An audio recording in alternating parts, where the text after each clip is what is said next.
Pasca buku Menjerat Gus Dur oleh Muhammad Suryadi, Kompasiana.com.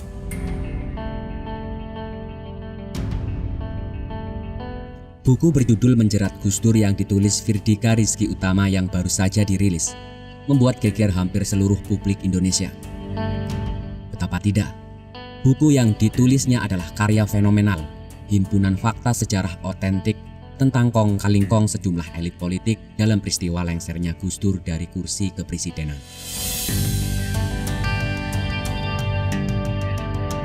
Menjerat Gus Dur sontak menjadi viral, menjadi perbincangan sejumlah kalangan, tidak terkecuali keluarga Gus Dur itu sendiri. Meski sebetulnya internal Gus Dur sendiri sudah sangat paham kasus tersebut. Tapi Gus Dur dan internalnya memilih diam dan berbesar hati, menerimanya sebagai realitas politik meski kasus itu melawan konstitusi.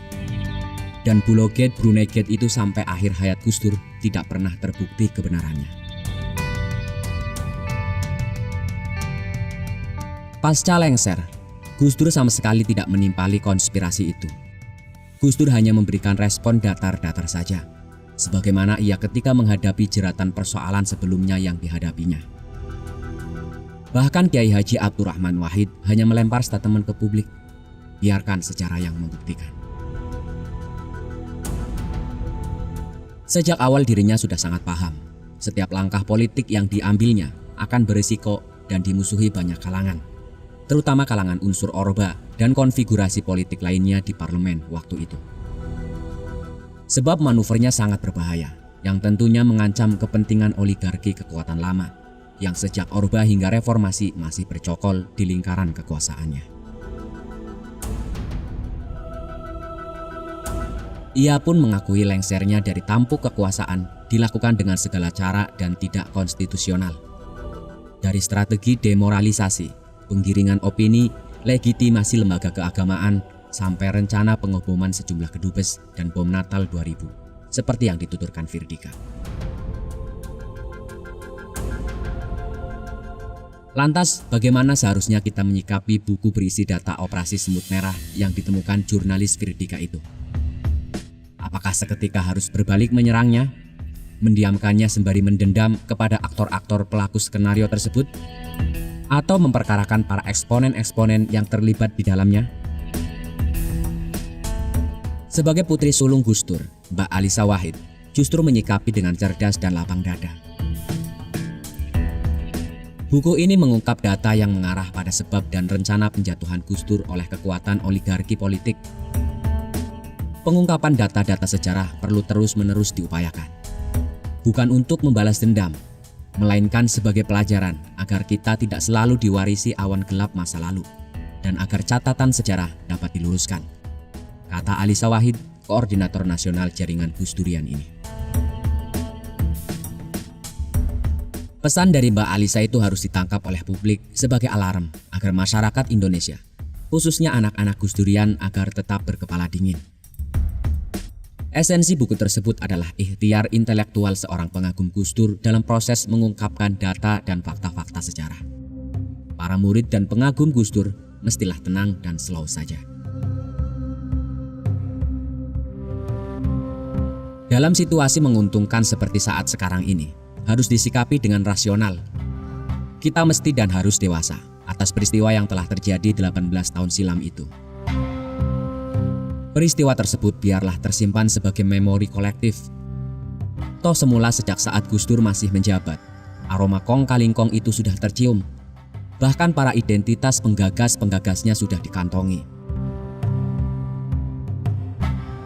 Sikap dendam dan saling membenci pasca buku Menjerat Gus Dur ini tidak akan mengembalikan situasi, apalagi mengembalikan Gus Dur menjadi seorang presiden seperti tahun 2000 silam.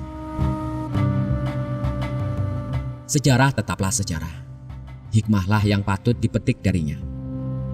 Gus Dur sendiri tidak akan pernah repot, apalagi sampai mau repot memikirkan persoalan yang menderanya. Namun demikian, ia tetaplah Gus Dur.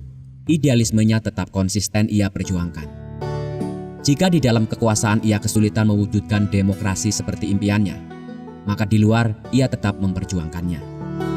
Ia terus-menerus bergerak, menginspirasi dan menitipkan pesan ke seluruh masyarakat Indonesia bahwa yang lebih penting dari politik adalah kemanusiaan.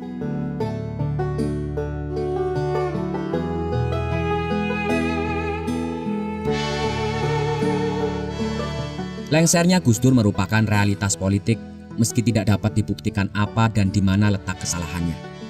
Tapi ia menerimanya tanpa upaya perlawanan sedikitpun. Bagi penulis, Gus Dur adalah seorang kesatria yang lebih memilih prioritas kemaslahatan masyarakat banyak ketimbang mempertahankan jabatannya, yang justru akan memantik api permusuhan sesama anak bangsa. Tidak ada jabatan di dunia ini yang perlu dipertahankan mati-matian. Begitulah pesan seorang Gus Dur sesaat setelah lengser. Dalam keadaan apapun, seorang Gus Dur tidak kehilangan sedikit pun sikap kegusdurannya. Bahkan dalam keadaan genting sekalipun. Sesaat sebelum lengsernya, ia masih sempat berkelakar dengan mengenakan celana buntung sembari melambaikan tangan ke hadapan para pendukungnya. Langkahnya itu merupakan strategi meredam api amarah para pendukungnya kala itu. Ia tidak pernah kehilangan akal. Bukan Gus Dur namanya kalau kehabisan akal. Pasca menjerat Gus Dur, kita tidak perlu melakukan apa-apa. Kita hanya harus meneladani Gus Dur tanpa putus. Sebab Gus Dur telah meneladankan banyak hal, saatnya kita melanjutkan. Buku Menjerat Gus Dur layaknya kado istimewa di haulnya yang ke-10.